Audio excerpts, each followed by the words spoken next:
Bonjour, aujourd'hui nous avons notre deuxième leçon d'orthographe. Ne pas confondre on, on avec on, ont et ne pas confondre on avec on, n apostrophe. D'abord, avant de commencer notre leçon, on devrait savoir que on et on, puis on et on, n apostrophe sont des homophones.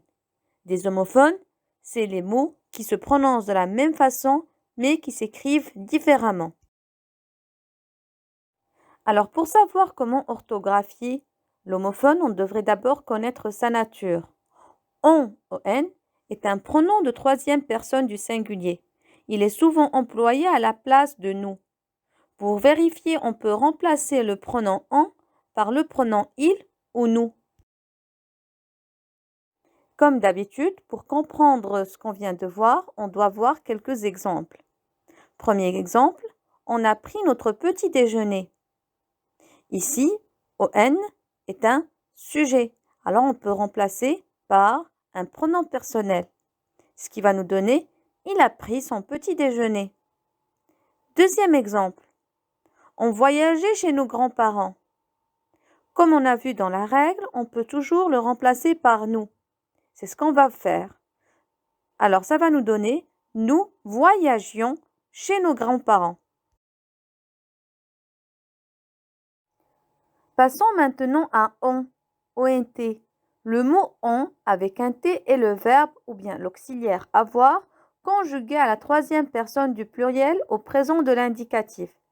Comme astuce, on peut toujours le remplacer par avait, ce qui veut dire l'auxiliaire ou bien le verbe avoir conjugué à l'imparfait à la troisième personne du pluriel. Illustrons ce qu'on vient de voir avec quelques exemples. Premier exemple, ils ont un gros chien.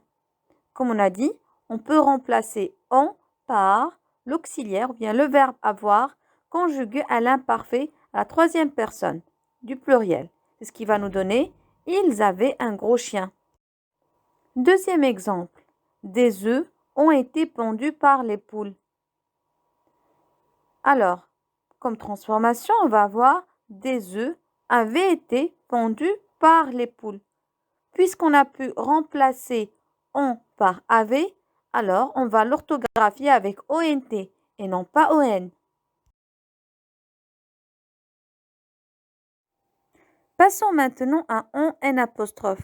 Si on revient sur ce qu'on a vu précédemment, on va trouver que le mot on n apostrophe est un pronom personnel suivi de la négation ne, qui est toujours utilisé dans une phrase négative. Il est toujours suivi d'un verbe commençant par une voyelle. Il peut être remplacé par il ou bien elle, n apostrophe. Comme d'habitude, c'est les exemples qui vont nous aider à mieux comprendre. On n'a vraiment pas de chance ces temps-ci. Comme vous pouvez le constater, c'est une phrase à la forme négative.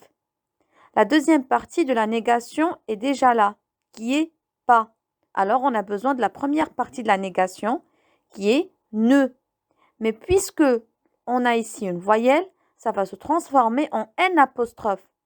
Et du coup, on aura on a, on, puis n apostrophe. Pour mieux savoir ce qu'on va écrire, on peut toujours transformer on n apostrophe par il n apostrophe. C'est ce qui va nous donner il n'a vraiment pas de chance ces temps-ci. Faisons une petite récapitulation de ce qu'on a vu. On est un pronom personnel et on peut le remplacer par il ou bien nous. On n apostrophe est le pronom on suivi de la négation ne et on peut le remplacer par il ne et elle ne et c'est toujours utilisé dans une phrase à la forme négative. Ont est le verbe avoir à la troisième personne du singulier au présent de l'indicatif. Pour l'identifier, on peut le remplacer par un équivalent au passé. Exemple, avait. Voilà, c'est la fin de cette vidéo. Je vous dis au revoir et à bientôt.